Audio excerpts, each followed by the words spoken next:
السلام عليكم ورحمة الله وبركاته. شلونكم أخوان؟ إن شاء الله تكونون بخير وصحة وسلامة يا ربي. طبعا شباب، طريقتنا اليوم أو درسنا اليوم يعني درس مهم نوعا ما.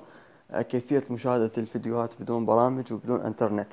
إذا كنت حاب تعرف شلون، خليك معنا بعد هذا الفاصل ونرجع نشوف الطريقة.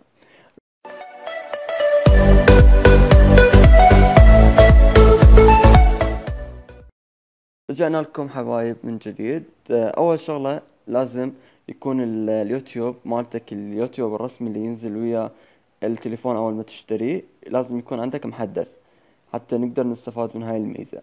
راح نفوت على اليوتيوب مثل ما تشوف بهذا الشكل. بعدين نفوت على أي يوتيوب خاص بقناتي أو أي فيديو خاص بقناتي. بعدين مثلا هذا الفيديو. بعدين مثل ما تشوف راح تلاحظ انه اكو علامة بهذا الشكل تدوس عليها.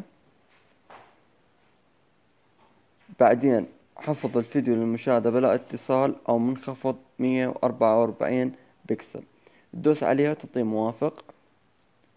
جاري حفظ الفيديو، تنتظره شوي. مثل ما تشوف الفيديو هنا دا ينحفظ ووصل تقريبا 100. اوكي، نرجع.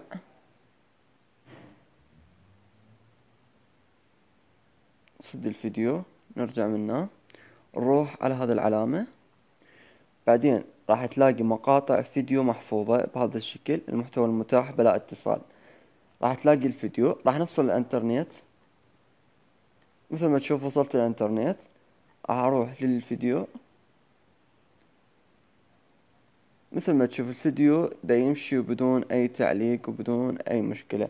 اتمنى يكون الشرح عجبكم، واتمنى تشتركون بالقناة حتى يوصلكم كل ما هو جديد. تحياتي ومحبتي لكم.